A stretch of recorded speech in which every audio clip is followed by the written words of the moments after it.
नमस्कार। राम गुलाम online classes में आपका स्वागत है। मैं अतुल पाल सिंह। आज डीएलएड द्वितीय सेमेस्टर का प्रथम प्रश्न पत्र का अध्ययन करेंगे।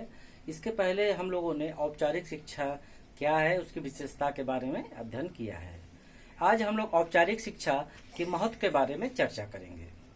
हम सब जानते हैं कि औपचारिक शिक्षा एक ऐसी शिक्षा है जो हमारे जीवन में इसका विशेष महत्व है, क्योंकि बिना शिक्षा के हम किसी भी काम को उचित रूप से नहीं कर पाएंगे। बिना शिक्षा के हमारा समाज में कोई स्थान नहीं। बिना शिक्षा के हम इस समाज में अपने को अच्छे नागरिक रूप में स्थापित नहीं हो पाएंगे।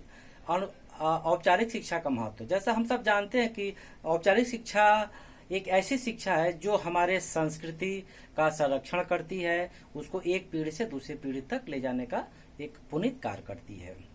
औपचारिक शिक्षा ही है जो हमारे संस्कार को, हमारे परंपरा को, हमारे देश के अच्छे गुण को, उपलब्धि को संरक्षित करती है, सुरक्षित करती है एवं आगे आने वाली पीढ़ी तक सफलतापूर्वक पहुंचाती है।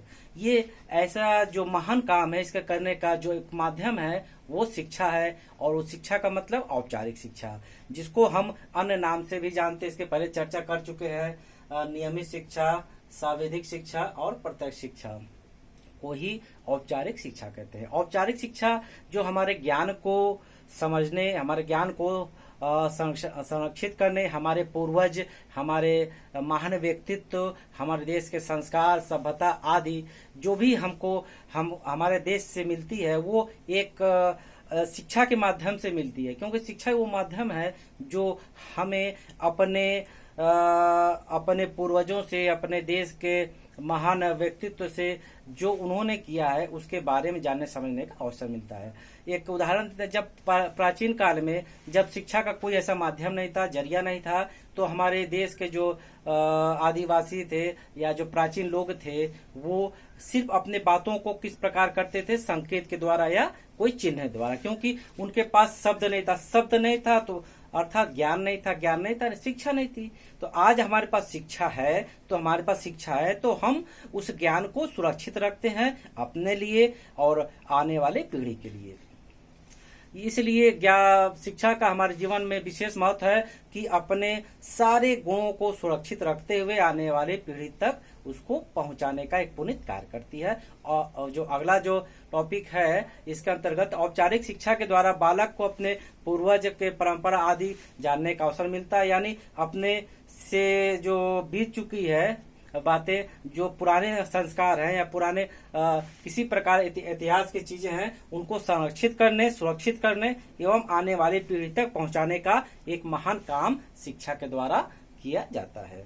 इस संबंध में जॉन डीवी ने कहा है, औपचारिक शिक्षा के संबंध में जॉन डीवी ने कहा है कि औपचारिक शिक्षा के बिना जटिल समाज के साधनों का तथा सफलताओं को हस्तांतरित करना संभव नहीं है। वह ऐसे अनुभव की प्राप्ति का द्वार खोलती है जो अनौपचारिक शिक्षा द्वारा नहीं मिल सकता। पुनः सुन लें, जॉन डीवी ने कहा है, औपचारिक शिक्षा के बिना जटिल समाज के साधनों तथा सफलताओं को हस्तांतरित करना संभव नहीं है। वह ऐसे अनुभव की प्राप्ति का द्वार खोलती है जो अनौपचारिक शिक्षा द्वारा नहीं मिल सकती है। अर्थात औपचारिक शिक्षा ही है वो माध्यम है जो हमको हर सफलताओं या अपने समाज के जो भी साधन है उनको एकत्र करने, हस्तांतरित करने का पुनीत कार्य होता है, जबकि अनौपचारिक शिक्षा द्वारा ऐसा संभव नहीं है। अगला है औपचारिक शिक्षा के साधन या स्रोत। औपचारिक शिक्षा के कौन कौन से साधन है, कौन कौन से स्रोत है जो हमको जानने का अवसर मिलता है। हम पहले चर्चा कर चुके हैं कि औपचारिक शिक्षा का जो प्रमुख स्रोत है वो प्रत्यक्ष शिक्षा है, ज्ञान है, और समाज में जो अनुभव एवं उपलब्धियां हैं उसको भी हम लिपिबद्ध करके आने वाली पीढ़ी तक पहुंचा सकते हैं। और जबकि अनौपचारिक शिक्षा द्वारा ऐसा नहीं किया जा सकता, क्योंकि अनौपचारिक शिक्षा में सिर्फ ज्ञान और अनुभव पर आधारित होती है, और औपचारिक शिक्षा ज्ञान को लिपिबद्ध करने, संरक्षित करने एवं एक पीढ़ी से दूसरी पीढ़ी तक पहुंचाने का भी पुनीत कार्य करती है। आइए अब हम लोग पुनः चर्चा करते हैं कि आज हम लोगों ने औपचारिक शिक्षा से क्या सीखा। क्या प्रश्न बनता है कि पहला प्रश्न बनता है कि औपचारिक शिक्षा किसे कहते हैं। तो औपचारिक शिक्षा किसे कहते हैं, अर्थात ऐसी शिक्षा जिसका समय, स्थान, पाठ्यक्रम, शिक्षा लेने वाले आदि निश्चित हो, पूर्व नियोजित हो, उसको औपचारिक शिक्षा कहते हैं। और औपचारिक शिक्षा के कौन कौन से माध्यम हैं, कौन कौन से स्रोत हैं, तो हम कह सकते हैं औपचारिक शिक्षा के जो प्रमुख स्रोत हैं वो विद्यालय, पुस्तकालय, चित्र भवन, पुस्तक भवन आदि। प्रश्न बनता है कि औपचारिक शिक्षा के 2 उदाहरण बताइए, तो आप कह सकते हैं विद्यालय और पुस्तकालय। औपचारिक शिक्षा किसे कहते हैं, तो आप इसका उत्तर बता सकते हैं औपचारिक शिक्षा ऐसी शिक्षा जिसका समय, स्थान, पाठ्यक्रम, विधि लेने वाले, शिक्षा देने वाले, समय सारणी, अनुशासन आदि पूर्व नियोजित होते हैं, उसको औपचारिक शिक्षा कहते हैं। औपचारिक शिक्षा की विशेषता तो बता सकते हैं औपचारिक शिक्षा की तमाम विशेषता है। पूर्व नियोजित होती है, पाठ्यक्रम निश्चित होता है, समय निश्चित होता है, उद्देश्य निश्चित होता है, भौतिक संसाधन निश्चित होता है आदि। इसके बिना हम औपचारिक शिक्षा को नहीं लागू कर सकते, औपचारिक शिक्षा संभव नहीं है इसके बिना। अगला प्रश्न बनता है कि औपचारिक शिक्षा का महत्व क्या है, तो हम इसको कह सकते हैं औपचारिक शिक्षा का जो महत्व है हमारे जीवन में विशेष है, क्योंकि जो औपचारिक शिक्षा है वो हमको अपने ज्ञान को, अपने संस्कार को, अपने प्राचीन महान व्यक्तित्व के उपलब्धियों को सुरक्षित रखने का एक सशक्त माध्यम है, जरिया है, और आने वाले पीढ़ी तक भी पहुंचाने के एक प्रयास है। अगर औपचारिक शिक्षा नहीं होती तो हमारे देश में जो भी ऐसे महान व्यक्तित्व हैं, उपलब्धियां, संस्कार है, शायद हमारे तक अक्षरता नहीं पहुंच पाता, तो हम अपने देश के जो भी उपलब्धियां उसको नहीं जान पाते कि हमारे देश में क्या क्या है। इससे हमको अपने राष्ट्र के प्रति लगाव भी होता है जब हम उसके बारे में अध्ययन करेंगे कि हमारे देश में ऐसे महान गुण थे, उपलब्धियां थी, या हमारे देश में इन क्षेत्रों में उपलब्धि पाई थी, तो हमको अपने देश के प्रति, समाज के प्रति, अपने राष्ट्र के प्रति लगाव होगा और हम उससे जुड़े रहेंगे।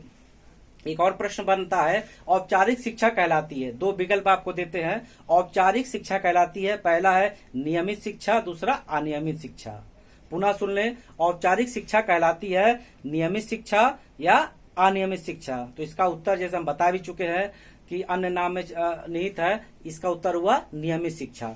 नियमित शिक्षा का मतलब जान ही रहे हैं, औपचारिक शिक्षा का मतलब नियमित शिक्षा, हमको प्रतिदिन जाके विद्यालय शिक्षा लेना पड़ेगा, इसलिए इसको जटिल प्रक्रिया भी कहा जाता है। अगला प्रश्न बनता है कि औपचारिक शिक्षा का अन्य क्या क्या नाम है। औपचारिक शिक्षा का अन्य क्या क्या नाम है, तो ये देखिए नाम मैंने लिखा है, आप इसको देख लीजिए। औपचारिक शिक्षा का अन्य क्या नाम है, नियमित शिक्षा, साविधिक शिक्षा, प्रत्यक्ष शिक्षा। इन नामों से हम इसको जानते हैं। कभी कभी ऐसा भी होता है कि परीक्षा में ज्ञान को तो बौद्धिक स्तर को चेक करने के लिए इसका जो अन्य नाम है उस पर भी प्रश्न बन के आ जाता है कि नियमित शिक्षा किसे कहते हैं। आप पढ़ के जाएंगे या तैयार करके जाएंगे औपचारिक शिक्षा, तो कहेंगे आया नहीं परीक्षा में, या परीक्षा उपयोगी प्रश्न में आप खोजेंगे कि हम ये पढ़ के आए, ऐसा नहीं। कभी कभी परीक्षा में थोड़ा सा कठिन प्रश्न को बनाने के लिए इस प्रकार के प्रश्न भी आ जाते हैं। इस प्रकार हम लोगों ने आज जाना, सीखा कि औपचारिक शिक्षा क्या है, इसके साधन क्या है, विशेषता क्या है, महत्व के बारे में हम लोग चर्चा किए। आइए अब आगे चलते हैं शिक्षा के जो दूसरा प्रकार। इसके पहले हम लोग चर्चा कर चुके थे, शिक्षा के कुल 3 प्रकार हमको पढ़ना है, औपचारिक शिक्षा, अनौपचारिक शिक्षा, दूरस्थ शिक्षा। औपचारिक शिक्षा को हम इंग्लिश में कहते हैं फॉर्मल शिक्षा, औपचारिक शिक्षा को कहते हैं फॉर्मल शिक्षा, और अनौपचारिक शिक्षा को नॉन फॉर्मल शिक्षा। कभी कभी इसका जो शॉर्ट नेम है यही पूछ लेता है कि NFE क्या है या इसका पूरा क्या नाम है, तो आप कह सकते हैं नॉन फॉर्मल एजुकेशन, अर्थात अनौपचारिक शिक्षा।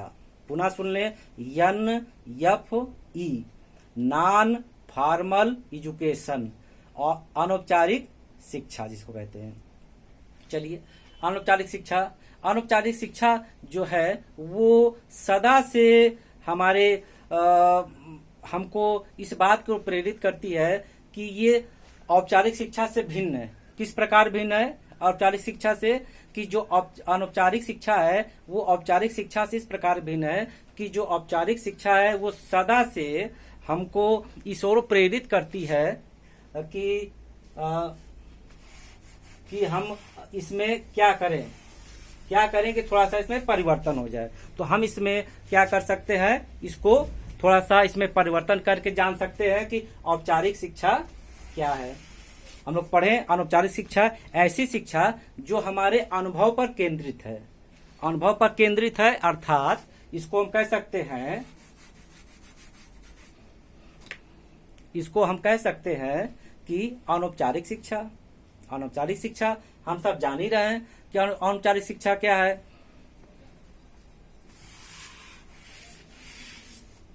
अनौपचारिक शिक्षा का मतलब है ये ऐसी शिक्षा है जो व्यवहारिक शिक्षा है। व्यवहारिक शिक्षा का मतलब है कि हमको ये अनुभव द्वारा शिक्षा मिलती है, अनुभव द्वारा शिक्षा मिलती है।